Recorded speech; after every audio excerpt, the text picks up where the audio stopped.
Avez-vous déjà eu l'impression de simplement survivre, de courir après le temps, de payer les factures et de répéter la même routine sans fin? Vous sentez que vous méritez plus, mais quelque chose vous retient? Si c'est le cas, restez bien attentif. Dans cette vidéo, je vais vous montrer comment passer d'un état de survie à une vie d'abondance et de liberté. Avant de commencer, pensez à vous abonner et à activer la cloche. Vous ne voulez pas manquer les prochaines clés pour transformer votre vie. 1. Identifier les mentalités de survie. Avant de pouvoir transformer sa vie, il est indispensable de comprendre d'où l'on part. Beaucoup de personnes vivent aujourd'hui avec ce que l'on appelle une mentalité de survie. Mais qu'est-ce que cela veut dire concrètement? C'est cet état d'esprit où l'on se limite à faire juste ce qu'il faut pour tenir, pour payer les factures, pour gérer le quotidien, sans jamais penser au-delà. La survie, c'est vivre au jour le jour, sans vision claire de l'avenir, en espérant simplement ne pas perdre ce qu'on a déjà. C'est un mode de pensée défensif qui étouffe tout potentiel de croissance. Dans cette mentalité, l'énergie est dirigée vers la protection et non vers la création. Une personne qui vit en survie se lève le matin avec des préoccupations comme « Comment vais-je m'en sortir ce mois-ci » ou « J'espère que rien de grave ne va arriver ». Elle pense avant tout à éviter les problèmes, à limiter les pertes, plutôt qu'à imaginer des solutions créatives ou à construire quelque chose de nouveau. Ce mode de pensée devient une prison invisible qui empêche d'accéder à plus de liberté et d'abondance. Il faut comprendre que cette mentalité est souvent héritée. Beaucoup d'entre nous ont grandi dans des environnements où le discours dominant était « Sois prudent, ne prends pas de risques, tu devrais être reconnaissant d'avoir juste ça ». Ces messages répétés finissent par s'ancrer profondément et créent l'illusion que se contenter du minimum est la seule manière de vivre en sécurité. On adopte, sans même s'en rendre compte, une posture de repli, où l'on croit que viser plus haut est dangereux ou irréaliste. Un autre signe de la mentalité de survie, c'est la peur constante du manque. Les personnes qui y sont enfermées ressentent toujours qu'il n'y a pas assez d'argent, pas assez de temps, pas assez de ressources. Cette peur crée un état de stress permanent. Or, quand on vit avec l'idée qu'il n'y a jamais assez, on attire encore plus de situations qui confirment ce manque. On se met à accepter des emplois que l'on déteste, des relations qui ne nous élèvent pas, et l'on finit par vivre dans un cycle sans fin de frustration. Il est aussi fréquent que les personnes en mode survie se comparent constamment aux autres. Elles regardent ceux qui réussissent et se disent « ce n'est pas pour moi, ils ont eu plus de chance » ou « ils avaient les bons contacts, moi je n'ai pas ça ». Cette comparaison négative renforce l'idée qu'elles sont condamnées à rester au même niveau, ce qui bloque toute tentative de progression. La vérité, c'est que la comparaison est un poison. Elle enferme dans le ressentiment au lieu de nourrir l'inspiration. Un autre piège de la survie, c'est la dépendance à la sécurité apparente. Par exemple, beaucoup de personnes restent dans un emploi qu'elles détestent simplement parce qu'ils payent les factures. Elles sacrifient leur bien-être et leur potentiel sur l'autel de la sécurité, sans réaliser que cette sécurité, en réalité, est une illusion. Car vivre constamment dans la peur de perdre ce qu'on a, c'est déjà être prisonnier. La véritable sécurité vient de la capacité à créer, à se réinventer et à générer de nouvelles opportunités. Il est aussi important de noter que la mentalité de survie ne se limite pas à l'argent. Elle peut s'exprimer dans la manière dont on gère ses relations, son temps ou même sa santé. Une personne en mode survie dans ses relations se dira « Au moins je ne suis pas seul, même si cette relation ne me rend pas heureux ou heureuse ». Dans la santé, cela donne « Tant que je ne suis pas malade, c'est suffisant ». Et pour le temps, je n'ai pas le luxe de réfléchir à ce que je veux vraiment, je dois juste tenir ma journée. Dans tous ces domaines, la survie est synonyme de médiocrité acceptée comme une norme. Reconnaître que l'on est dans une mentalité de survie demande du courage. Cela implique de se regarder en face et d'admettre « je me suis contenté du minimum, je me suis limité moi-même ». C'est une étape inconfortable, mais absolument nécessaire.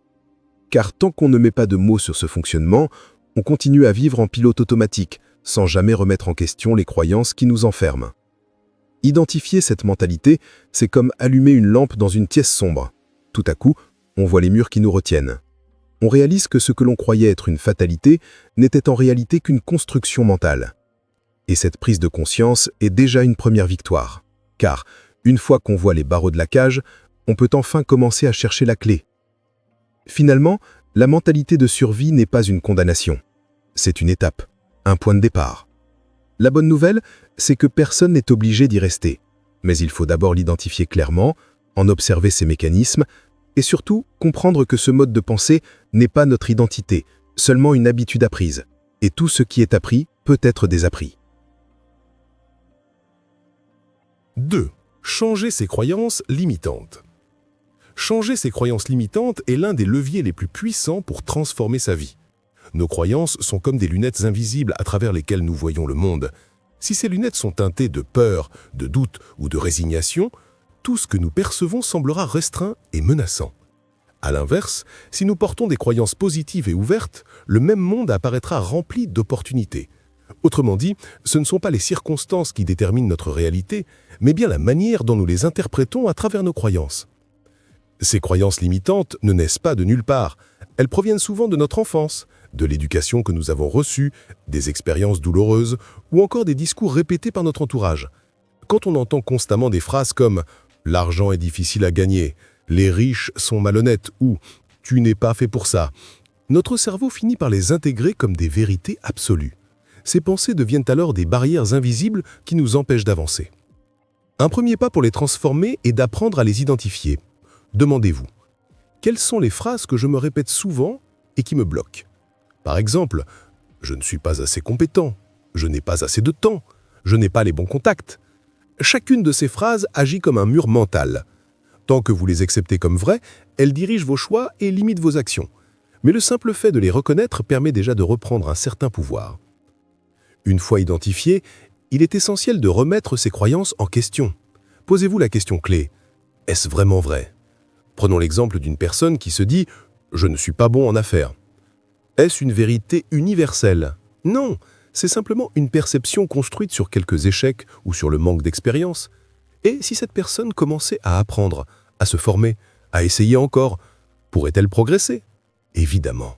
La croyance limitante disparaît dès lors qu'on ose la confronter à la logique et à la réalité.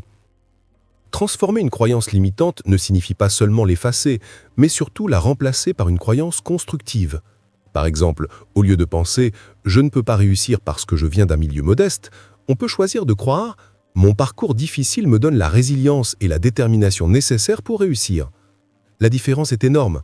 Dans un cas, vous êtes condamné à l'échec par vos propres pensées.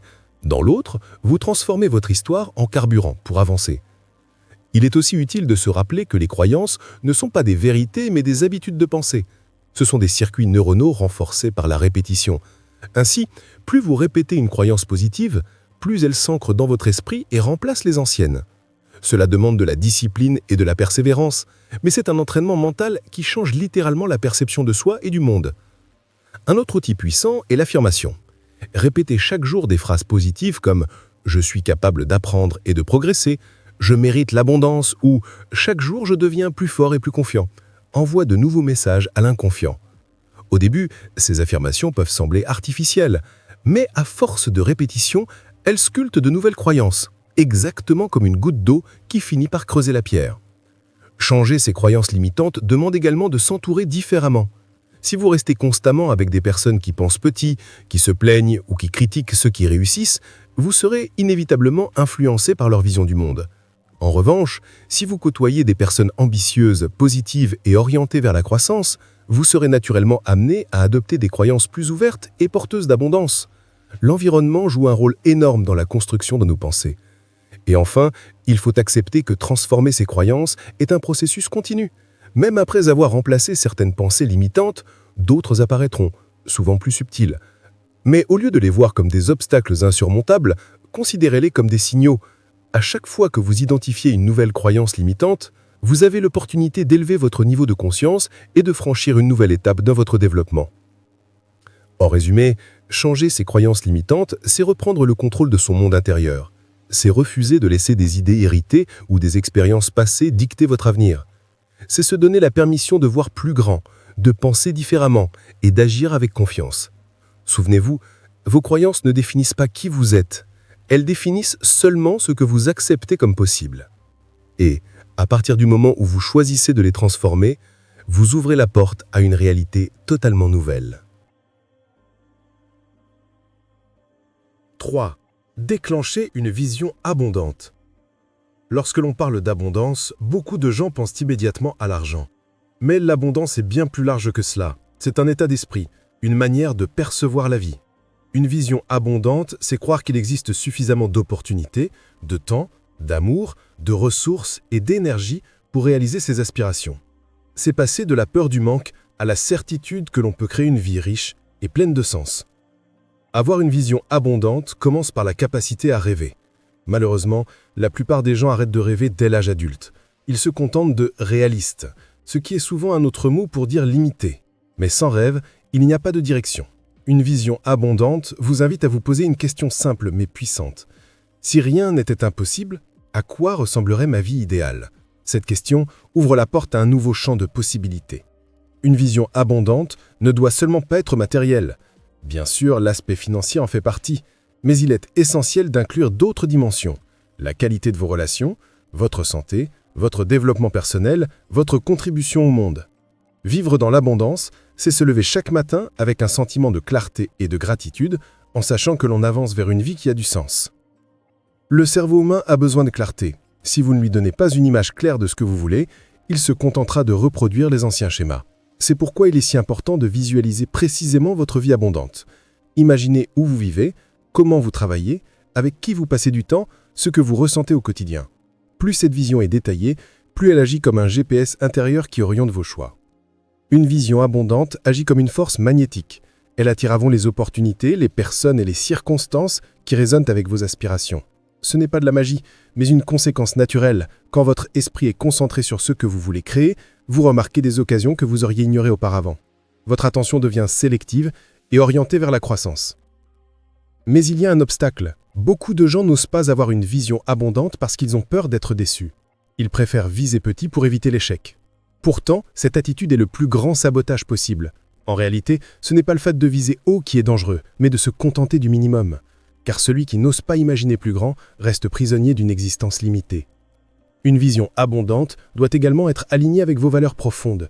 L'abondance n'est pas une course à la comparaison, ni une accumulation sans fin. C'est une expansion de vie cohérente avec ce qui vous inspire vraiment. Si votre vision ne vient pas de l'intérieur, vous risquez de courir après des objectifs qui ne vous apportent aucun véritable épanouissement. L'abondance authentique, c'est vivre une vie alignée avec soi-même. Un outil puissant pour déclencher cette vision est la pratique de la visualisation consciente. Chaque jour, prenez quelques minutes pour fermer les yeux et imaginez votre vie idéale comme si elle existait déjà. Ressentez les émotions liées à cette réalité. La joie, la liberté, la gratitude. Plus vos émotions sont fortes, plus votre cerveau enregistre cette vision comme une possibilité réelle et plus vous serez naturellement poussé à agir en conséquence. Déclencher une vision abondante, c'est aussi accepter de sortir de sa zone de confort. Votre esprit limitera toujours vos ambitions en fonction de vos expériences passées, mais l'abondance se crée en allant au-delà de ce que vous connaissez déjà. Osez élargir vos horizons, essayez de nouvelles choses, explorez des domaines que vous ne maîtrisez pas encore. Chaque pas hors de votre zone de confort alimente votre vision d'un monde plus vaste. En définitive, une vision abondante est le carburant qui alimente vos actions. Elle donne un sens à vos efforts, transforme vos sacrifices en investissements et vous maintient motivé même dans les moments difficiles. Sans vision, on s'épuise dans la survie. Avec une vision abondante, on avance avec confiance et détermination, car on sait exactement pourquoi on agit. Et c'est cette clarté qui fait toute la différence entre une vie subie et une vie choisie. 4. Stratégie concrète pour passer à l'action. Une vision abondante est inspirante, mais sans action, elle reste un simple rêve. Le passage à l'action est ce qui transforme une idée en réalité. Beaucoup de personnes s'arrêtent à l'étape de l'intention parce qu'elles pensent que le chemin doit être parfait avant de commencer. Or, la vérité, c'est que la perfection n'existe pas. Ce qui compte, ce n'est pas d'avoir un plan parfait, mais de poser des actions régulières, même petites, qui vous rapprochent chaque jour de vos objectifs. La première stratégie consiste à établir un plan clair et détaillé. Trop souvent, les gens ont une vision globale mais pas de feuille de route. Résultat, ils se sentent perdus et abandonnent rapidement. Prenez votre objectif principal et divisez-le en étapes précises. Par exemple, si votre vision est de créer votre entreprise, commencez par de petites actions comme définir votre idée, faire des recherches de marché, élaborer un budget initial. Chaque étape franchie renforce votre confiance et vous rapproche de votre but. La deuxième stratégie est de prioriser vos actions. Il est facile de se disperser en voulant tout faire en même temps. Mais l'efficacité naît de la concentration. Chaque jour, demandez-vous, quelle est l'action la plus importante que je peux accomplir aujourd'hui pour avancer? Si vous accomplissez une seule action significative chaque jour, imaginez où vous serez dans 6 mois ou 1 an. L'accumulation des petits pas finit toujours par créer une grande transformation. La troisième stratégie est d'investir dans votre apprentissage. L'une des plus grandes erreurs est de croire qu'on peut réussir sans se former. L'abondance se construit sur des compétences solides. Lisez des livres, suivez des formations, cherchez des mentors. Chaque nouvelle connaissance devient une ressource que vous pouvez utiliser pour avancer plus vite et plus efficacement. Plus vous développez vos compétences, plus vous augmentez votre valeur et vos opportunités. Une quatrième stratégie essentielle est de s'entourer des bonnes personnes. Votre entourage influence directement vos pensées et vos actions. Si vous passez la majorité de votre temps avec des personnes négatives ou limitées, il sera difficile d'entretenir une vision abondante. Recherchez plutôt des individus qui vous inspirent, qui vous encouragent et qui vous poussent à vous dépasser. Le soutien d'un environnement positif est un accélérateur puissant pour vos actions. La cinquième stratégie consiste à adopter la discipline quotidienne. Les grandes réussites ne viennent pas d'efforts ponctuels, mais de constance. Créez des routines qui vous rapprochent de vos objectifs. Fixez des heures pour travailler sur vos projets. Consacrez un temps régulier à la lecture. Planifiez vos journées. La discipline peut sembler exigeante au début, mais elle devient rapidement une habitude naturelle qui crée des résultats durables. Une autre stratégie concrète est d'apprendre à gérer vos peurs. La peur de l'échec, du jugement ou de l'inconnu bloque souvent l'action. Mais la peur est normale. Elle signale simplement que vous sortez de votre zone de confort. Au lieu de la fuir, accueillez-la comme un indicateur que vous avancez. La meilleure façon de vaincre la peur n'est pas de l'éviter, mais d'agir malgré elle. Chaque fois que vous osez poser une action, même en ayant peur, vous renforcez votre confiance. Il est aussi crucial de mesurer vos progrès. Sans suivi, il est facile de perdre sa motivation. Notez vos avancées chaque semaine, même si elles semblent petites. Voir le chemin parcouru vous rappellera que vos efforts portent leurs fruits. Cette pratique renforce la persévérance et vous pousse à maintenir le cap, même dans les moments où les résultats ne sont pas encore visibles. Enfin, une stratégie fondamentale est de pratiquer la gratitude en cours de route. Trop de gens se concentrent uniquement sur la destination et oublient d'apprécier le chemin. La gratitude vous permet de rester motivé et positif même face aux défis. Chaque fois que vous reconnaissez vos progrès, aussi petits soient-ils, vous nourrissez votre énergie et votre désir d'aller plus loin. En conclusion, passer à l'action n'est pas une question de chance ni de circonstances parfaites. C'est un choix conscient de poser chaque jour des pas, même imparfaits, dans la direction de votre vision. En appliquant ces stratégies, plan clair, priorité, apprentissage, entourage, discipline, gestion des peurs, suivi et gratitude, vous créez une dynamique irrésistible qui vous propulse vers l'abondance. Souvenez-vous, ce ne sont pas les grands sauts occasionnels qui changent une vie, mais la somme de vos petites actions quotidiennes. 5. Maintenir le cap vers la liberté. Atteindre la liberté, qu'elle soit financière, personnelle ou émotionnelle, ne se fait pas du jour au lendemain. Le véritable défi n'est pas de commencer le chemin, mais de persévérer malgré les obstacles. Beaucoup de personnes abandonnent dès que les premiers résultats tardent à venir. Pourtant, c'est précisément dans ces moments d'incertitude que se joue la différence entre ceux qui continuent vers la liberté et ceux qui retournent à la survie. Maintenir le cap vers la liberté exige de la clarté. Vous devez savoir exactement pourquoi vous avez commencé ce parcours. Sans raison profonde, la discipline s'effondre vite. Votre pourquoi est l'encre qui vous retient dans la tempête. Par exemple, si votre objectif est de devenir financièrement libre, rappelez-vous que ce n'est pas seulement pour l'argent, mais pour passer plus de temps avec votre famille, voyager ou contribuer davantage au monde. Ce sens profond vous donnera la force de continuer. Une stratégie essentielle pour garder le cap est de créer des rituels quotidiens. Ces rituels sont comme des points de repère qui vous rappellent votre engagement. Cela peut être 10 minutes de méditation le matin, la lecture d'un livre inspirant ou encore écrire vos objectifs chaque jour. Ces habitudes simples ancrent votre esprit dans la direction de l'abondance et vous empêchent de dériver vers la distraction ou la procrastination. Un autre élément crucial est la gestion de vos émotions. Sur le chemin vers la liberté, il y aura des hauts et des bas. Vous rencontrerez des périodes de doute, d'échec ou même de solitude. La clé est d'apprendre à observer vos émotions sans vous y identifier. Au lieu de dire « je suis un échec », dites plutôt « je traverse un moment difficile, mais il ne définit pas qui je suis ». Cette capacité à prendre du recul vous permettra de rester en mouvement malgré les tempêtes intérieures. Il est également vital de revoir régulièrement vos progrès. Sans mesure, vous risquez de croire que vous n'avancez pas, alors qu'en réalité, vous avez déjà franchi plusieurs étapes. Prenez le temps chaque mois d'évaluer vos actions, de célébrer vos petites victoires et de réajuster votre plan si nécessaire.